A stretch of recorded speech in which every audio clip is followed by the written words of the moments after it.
What is going on, guys and girls? It's Ghost Robo, and my camera is broken. I want to make this video all crystal clear and beautiful, and my lens is busted. I swear I used it twice to record, and I can't even get the lens to turn anymore. I don't know if it's a screwed up lens or what, but luckily I ordered it from Amazon. They have good return policies, so I will be able to switch it out soon instead of crying my eyes out because they are pretty darn expensive. But anyways, I still wanted to touch base, still wanted to get this vlog out there. You can see broken camera and messy bed. This isn't even my room, but I like the background of the drums and the clothes and the keyboard and all sorts of random things that exist in this room that's kind of nobody's room. And I was going to make it all foreground, background, amazing, and then my camera broke. So instead, you just got me with the iPhone, which is a bummer because it hurts my arms. Like, I need a cameraman. Anyways, this is a weird thing. I might be moving again, which is changing scenery yet again. I totally wasn't planning on it. I have everything set up as my apartment, as you know. The office looks great. I have some projects I've been working on, excited to debut in the coming months, and really evolving in ways that I'm happy about, and now I might have to be shifting again. Not my own real choice. My family kind of going through some stuff and might need to use it, and therefore I will probably be shifting my operation back to here, not this room, but this house. And you've seen the room in some videos. It's a really colorful room, which is kind of cool, and in fact it might make for a better vlog environment, to be honest, because I'll have free range to move everything around and rearrange it and make it all look party, and I've got green walls and blue walls and can kind of play off that a little bit better. But man, I thought I was at least stable till July, and then I'd have to make another choice at that point. If I wanted to stay there, move back to California, stay somewhere else in Indiana, I don't know, me and my brother move in somewhere together, Jake, in a bigger place or what. But, just family stuff is tough. I'm sure many of you know. You gotta all have families, most of you, at least, unless you're virgin alien births or something like that. But it's just crazy rough, and man, I strongly suggest don't have a family until you are absolutely certain and ready that that's what you want to do. Not because they're bad. I love my family to death. I love my brothers and parents so much. But it's just a lot of work and a lot of stress and a lot of craziness. I feel like too many people get into it without realizing how much it's going to take and be. And, what are you going to do? It is what it is. I'm just doing my best to be the most helpful and a loyal, good, powerful son that I can be and offer, my apartment up for people to use to help as best as possible. Nothing like serious is wrong or anything like that. Don't worry and don't fret. Nothing like, oh my god.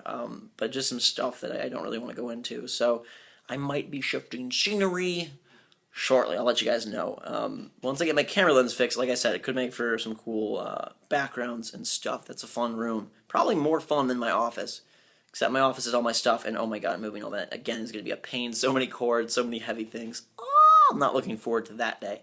But what I am looking forward to is playing more Dead Island Riptide, as strange as that sounds. That's a game that has really brought about a lot of interesting thoughts in my brain space, because it's so much more fun than it is good. On the surface, the game has terrible dialogue, it's a terrible story, terrible voice acting, terrible graphics, terrible animations, pretty awful, clunky controls, repetitive gameplay, the same quests over and over again, and yet it's fun, and I find myself playing more Dead Island Riptide than a lot of other games that are technically bigger accomplishments on a systems level and on a story level. If I had to review Dead Island based on its overall merit, it's probably like a 3 out of 10. I think they did a really crappy job with the game. I think it's a bad, even pseudo-sequel. It's reusing so many assets and mechanics, and it's basically the same 2 minutes of gameplay over and over again. Fetch quest and chop, fetch quest and chop. It's easy. There's no penalty for dying. I know it's multiplayer focused, but even then there would be less penalty for dying because people can revive you, and you just get right back up, and it'd be even easier. There's really no need to switch weapons if you don't want to, and you fight the same enemy types over and over again, the same strategy, all while having bad screen tearing, clunky controls, and janky gameplay. So, on that kind of level, it's like, wow, that review is really bad, but on a fun level, it's way more than that. And it's like, how do you judge a game? Reviews are kind of a really important thing in the game space to a lot of people, and to some people not at all, but they do hold a lot of merit, whether you like Metacritic or not. It is something that is very important to the game industry, And, do you review a game based on its systems and its overall quality? Do you review it based on its fun? Do you review it based on the experience it provides for you, or what you expect other people or fans of the series? Like, it calls into question a lot of different things about reviews and how a site chooses to review a game. And, I pick my review sites mainly based on the people. There's very few that do it this way still, but, a reason I really enjoy Giant Bomb or Polygon is because I know those people from podcasts. I know them from following their articles for years, and so I have a good, genuine sense of, who is this person, what do they like, and do my likes or dislikes align with them in terms of how they're discussing a game. And even if I don't align with them, I at least have a better basis for what they're seeking in a specific title because I follow them in podcasts. If you just read a reviewer that you have no idea, you don't know what their experience is. Do they love shooters? Do they hate scary games? Are they a big fan of violence and gore? And, furthermore, it would be really interesting to see this concept because it is a fun concept. There's something about it that, even though it's really poorly done and clearly didn't invest a lot of money or quality development into, like, it's a fun concept. So imagine a good studio, a studio that has like a team that's familiar with the intricacies of open world gameplay, a team that knows how to make quests really fun, a team that knows how to capitalize on this really awesome combat and these really, basic fun mechanics and turn them into something special. You could have a really cool game, even more than Zombie U. Like, I think that was a pretty darn solid game. My favorite Wii U title, one of my favorite games of last year. But I can see them taking that to a whole nother level and making it even more spectacular with a studio that really understands what's going on and a big budget behind it. They could do wonders. Unfortunately, the folks at Techland and Deep Silver didn't really turn out a quality product. Dead Island Riptide was more pooped out than put out, but it's still fun, and so that's why I continue to play the darn thing, even though I shake my head at the quality of the product the whole way through. We're going to be starting some new series this week. Should be fun. I plan to do some stuff with questions in this video, throwing them up on... I had some good ideas until my camera broke, and then all those kind of got shot in the dark, and I never saw them again. But I will see them again. Once I get this lens fixed, I'll see them again, and once I figure out if I'm going to be moving my stuff... I don't know about you guys, but I hate, like, limbo. I hate, like, not knowing. Certainty is great. I mean, if things are going to go one way or another, like, just make them go. I hate, like...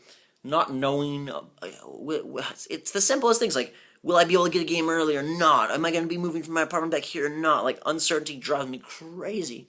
And it's almost like you'd rather have resolution if it's like, okay, you're moving, fine, just let me get it done, instead of like, I'm half moved, half not. Lots of craziness going on. But I love you guys so much. You're all awesome. Been really grateful and thankful lately for all of you, and I know you guys know that. I said it last video, I say it on Twitter, but just want to reiterate it one more time, third time's a charm, that I'm super grateful and thankful for all of you awesome subscribers and all of you awesome viewers, and I hope to catapult us into a very exciting summer. I know there's been a drought, but definitely good stuff is on the horizon. E3 is so close. We're going to find out about new systems. I'm going to get to go play them and tell you all about them. We've got The Last of Us, Remember Me, Metro, tons of fun stuff coming up. So let's weather out this drought. Let's fix my freaking camera. Let's figure out where I'm going to live. Let's have a great time. Thank you guys so much for watching. Hope your weekend was grand. Let me know what you think in the comments below. More vlogs, live streams coming this week. Good, hard week of videos and fun coming at you. Till that time, though, guys, it was a fantastic day. Drink some hot chocolate. Till next time, we'll see you all later.